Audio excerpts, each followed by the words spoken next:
Greetings YouTube, this is Got Her Did, and I'm about to get her done. Today, I want to mix up some pot sweetener for getting tin into our bullet alloy. Then I'm going to make up some bullet alloy. I need a little bit of tin to help with the mold fill out. It reduces surface tension so you don't get a rounded off base or your lube grooves, crimp grooves and so forth don't fill in. This here is a 20-pound pot. I'm using 50-50 solder, that's 50% tin, 50% lead. Being as I only have a 20-pound pot, 50% tin is mighty hard to work with, so I like to get it down to 10%, and then I can throw that in with 9 pounds of my alloy and get 1% tin, which works just great for me. I cast pretty hot. A lot of guys like to go ahead and use up to 2% tin. Whatever works for you, that's what you should do. I find that 1% works for me. Before I started adding tin, I'd find that I would get about 20% rejects, sometimes worse, where the bullet didn't fill out very nice at all. And so I had to throw those back and redo all that work. With the 1% tin, which doesn't raise my cost very much, I don't get that many rejects. I get maybe 1 or 2 out of 100. So it's worth doing. This here solder I got online from a forum I'm a member of. Costed me, once you do the math, about 10 bucks a pound for the tin, a little bit under 10 bucks a pound including the shipping. It pays to look around a little bit. You can get tin from the foundry, certified 99% pure, whatever. It's going to cost you 20 to 30 bucks a pound in order to get it down to 20 bucks a pound. Most places I've found you got to order 100, or not 100 pounds, but $100 worth or more. This year didn't cost me much at all. It's roughly 5 or 6 pounds. So first thing I'm going to do is melt it down, get it into ingots like this. These are a known weight. Just makes it easier for me to go ahead and mix together. So let's get this thrown into our pot here. This pot, it is hot right now. I just took out some range scrap that I had in here from when I melted some range scrap. But there's no molten metal in here. Never throw anything cold into your molten metal. You can and will eventually get a visit from the tinsel fairy. If you don't know what that is, look it up. It's not something you want. So we'll let that melt. We'll cast it into ingots here so that it's like these. Then we'll start mixing it together. We're going to end up with 50-50 wheel weights. Here's my wheel weight lead. These weigh about 1.5 pounds. 50-50 wheel weight range scrap with 1% tin added makes a good alloy. We'll come back when that's melted. So it's all melted now. You can see how some of the alloy has oxidized and is kind of floating on the surface there. To get that back in, we're going to flux. I'll stick my spoon in here to warm up a little bit. It's cold. Where I'm at, there's snow on the ground. So condensation is a thing that I have to be concerned with. A little bit of moisture on that spoon that I can't see can cause a visit from the tinsel fairy. We do not want that. So I've got here a little can of sawdust, and that's what I use for flux. It breaks the oxygen off of the alloy that has oxidized and makes it go back into the melt. It's okay to throw this stuff in because this is nice and warm right there. And it will also bind with any impurities in there, so any bit of dirt that might be in there will attach to this and I can scoop it out without losing any of my alloy. I will let that go ahead and turn all black. You can see right now it's not all You don't want to push that underneath. I'm pretty sure this is dry. Not sure enough to risk my face though. So I'm going to let that turn all black. Make darn sure it's dry before I start poking it down under the surface.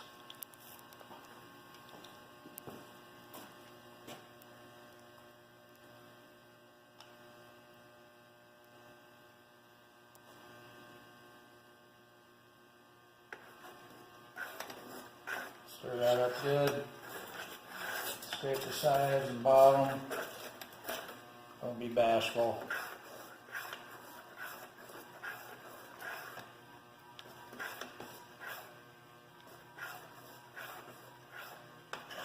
When I'm casting my bullets, I will leave the ash sitting on top, and it'll provide a kind of a shield against the air and keep it from further oxidizing. This I'm going to have to scoop out at some point because we're going to run this pot all the way dry, and it's a bottom pour, I don't want it getting into my spout there. Well, this guy did a real nice job. This is really clean.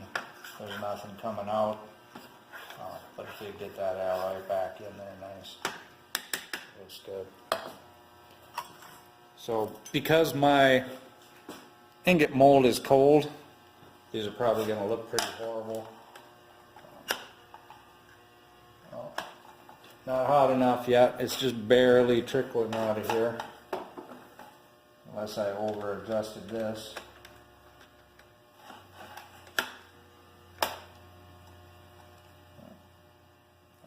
Too much. The Lee Drip-O-Matic. Here we go.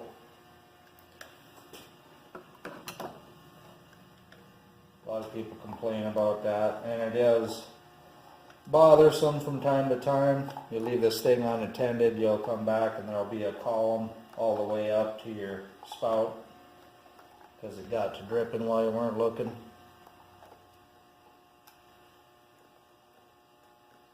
I'm not too concerned about how these look because they're not going to be ingots for very long.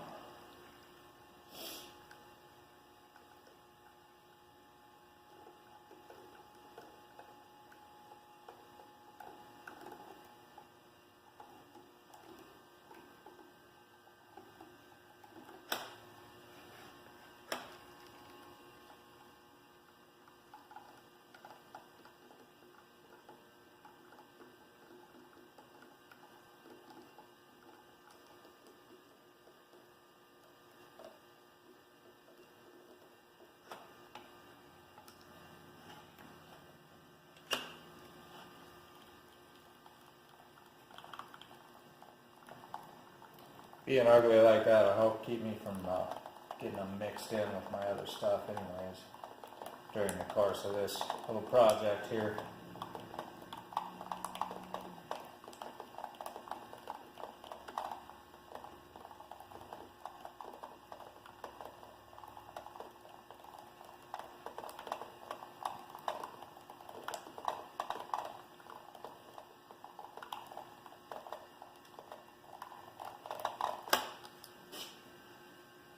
I just kind of move that so it's not dripping on it. If it does drip, it goes on the tray down there. Maybe 2-3 pounds left. That's good. So we'll let that cool and then dump those out. And we'll pour the rest of it here.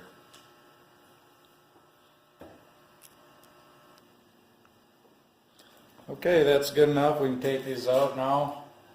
I just flip this over like this and bring it towards me. It's going to be, I don't have a free hand for the camera right now, but I'll show you a little bit later on. Here's some Lee Drip-O-Matic art. Spoon's still nice and warm. Feels good.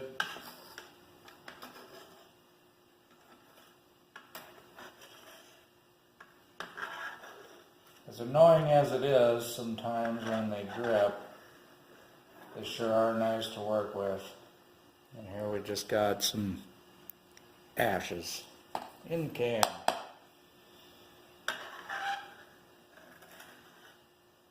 No metal in that. Oh, there was a drop. We'll live with it.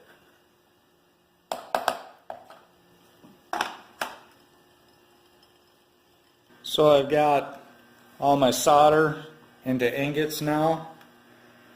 I've got 4 large ingots here and 1 there for 5 pounds, and 4 half-pounders and 1 there. Still cool, I can't take those out just yet.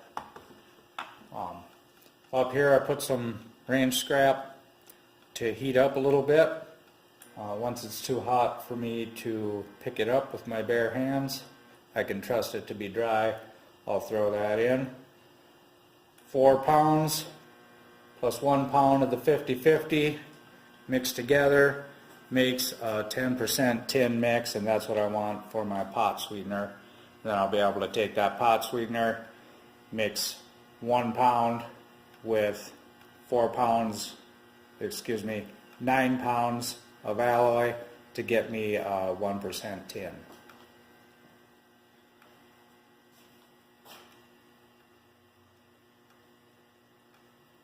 So that's hotter than I want to pick up.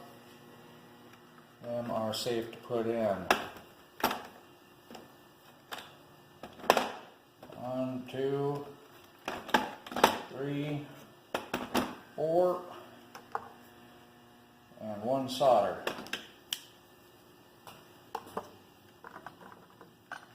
I'll go ahead and get 4 more up here because I know once that melts, they'll fit just fine.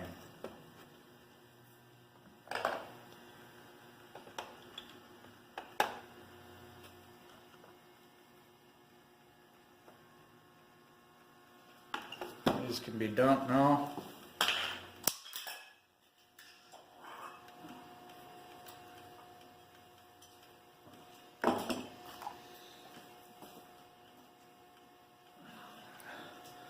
So they look pretty good.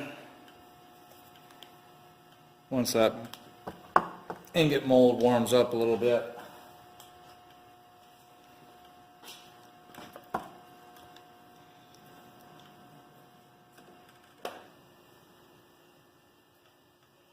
So I'll come back after that's all melted and we'll pour some sweetener. So I've got my pot full of melted sweetener. Got another set of 5 ingots sitting up there warming up, and I poured a few here. Look kind of junky because the mold's cold again, but as promised I will show you how I dump those out. It's pretty straightforward. I'm sure you could have figured it out without being shown, but just like that. Sometimes they stick just a little bit. Give it a couple taps and you're good to go. As you can see, I'm fluxing again. Anytime I add metal, I flux. I use whatever sawdust I have. This happens to be oak. I've been told that you have to have pine. Maybe that's true for some folks. They can't get it to work without using pine. I don't know. But that works for me, so that's what I go ahead and use. I'll get the rest of this poured up. And then I'll get these all labeled. You don't want them getting mixed back in with your other stuff. I'll have probably 30 pounds of sweetener, which is good enough to do 300 pounds of alloy. That's 1% tin. Certainly don't want to lose track of it. Start making bullets out of my 10% tin. Paint pen. Marker wear off. Get yourself one of these guys.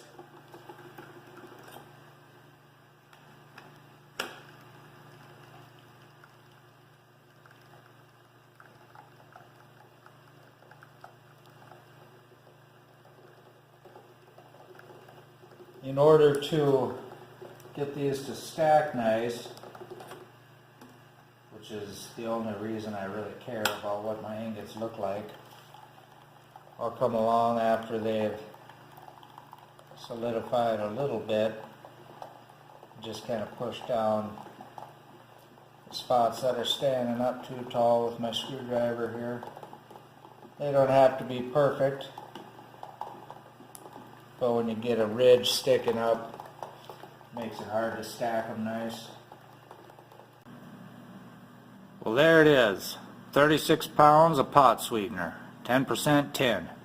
Now to make that into bullet alloy, I'll take 7.5 pounds of wheel weight, throw that in the pot, and 7.5 pounds of range scrap, 1.5 pounds of which must be the pot sweetener. Because if you recall, I made my pot sweetener out of range scrap. So that gives me 50-50 and 1% tin. And that's it. We got her did. And thank you for watching.